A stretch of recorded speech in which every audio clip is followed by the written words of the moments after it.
کہ جو مطالعے کی کمی ہے، ہاں بالکل، اس کی وجہ سے بہت ساری چیزیں جو آنی چاہیے وہ شاید نہیں آ پا رہی ہیں. بالکل صحیح.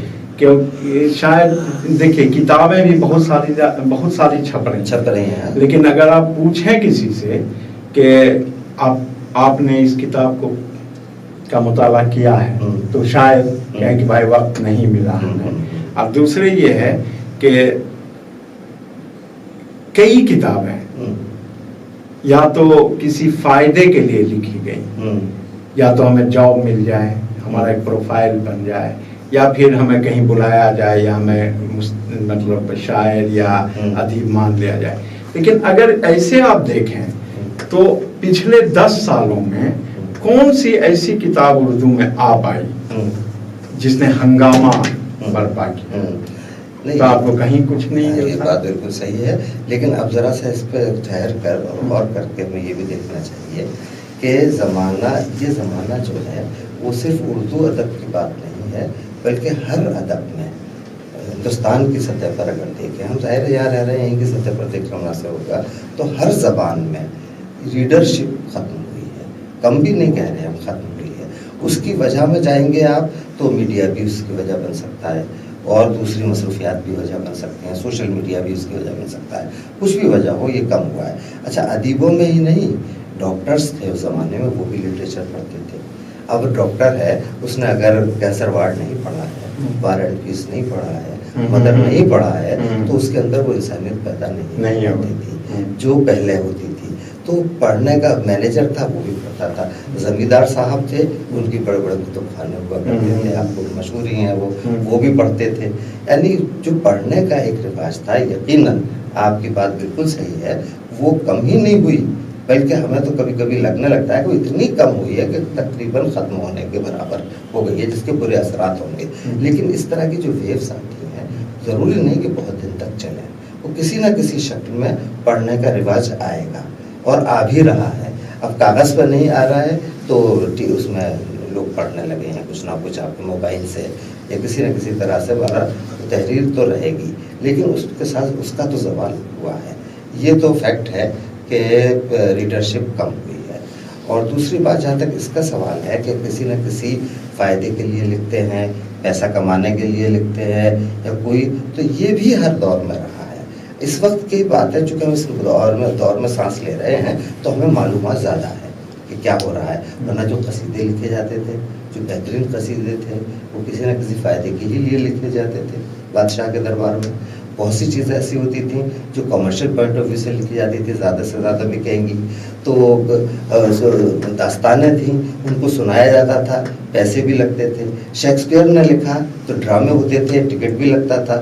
تو کسی نہ کسی طرح سے کچھ نہ کچھ فائدہ کمانے کی جو انسان کی نفسیات ہے، جبلت ہے، بلکہ وہ تو اس میں ساتھ ساتھ کام کرتی رہتی ہے. وہ آج بھی کر رہی ہے. آج ہمیں دکھائی زیادہ چیز دے رہی ہیں، اس وقت کی چیزوں کو ہم بہت سی چیزوں کو بھول چکے ہیں. آج کے 3 ایسے افسانہ نگار کا نام بتائیں جو آپ کی نظر میں بہت اچھا لکھ رہے ہیں. اب دیکھیے، یہ سوال ایسا ہے کہ میں آپ کو 300 ایسے لوگوں کے نام بتا دوں جو میری نظر میں اچھا نہیں لکھ رہے ہیں. ہاں نہیں، وہ اسی لیے تو صرف یہ ہوا کہ اچھا لکھ رہے ہیں. دیکھیے، مجھے جو پسند ہے وہ میں یہ کہہ سکتا ہوں، اچھے برے کی تو میں نہیں کہہ سکتا، دعویٰ نہیں کر سکتا. اس وقت جو ہے وہ سید محمد اشرف اچھے افسانے لکھ رہے ہیں. ان کے افسانے پڑھ کے آج بھی یہ لگتا ہے کہ ہمیں کہ ہم اس کو دوبارہ پڑھیں اور اس فضا میں ہم چلے جائیں. تو یہ تو وہ لوگ ہیں. ان سے ذرا سا پہلے نیر مسعود صاحب ایسے افسانہ نگار تھے جن کا بھی انتقال ہوا ہے. انہوں نے لکھنا چونکہ بہت بعد میں شروع کیا، تو وہ بہت پرانے نہیں مانے جائیں گے، بہت بعد میں انہوں نے لکھنا شروع کیا 84 وغیرہ میں. تو انہی لوگوں کے زمانے کے ہیں، وہ اچھا ہے افسانہ. اگر ہم اس سے پہلے کے نام لیتے ہیں تو زیادہ پرانا زمانہ ہو جائے گا. آپ اس زمانے کی بات کر رہے ہیں. اور 2 نام تو یہ بہت اہم ہیں.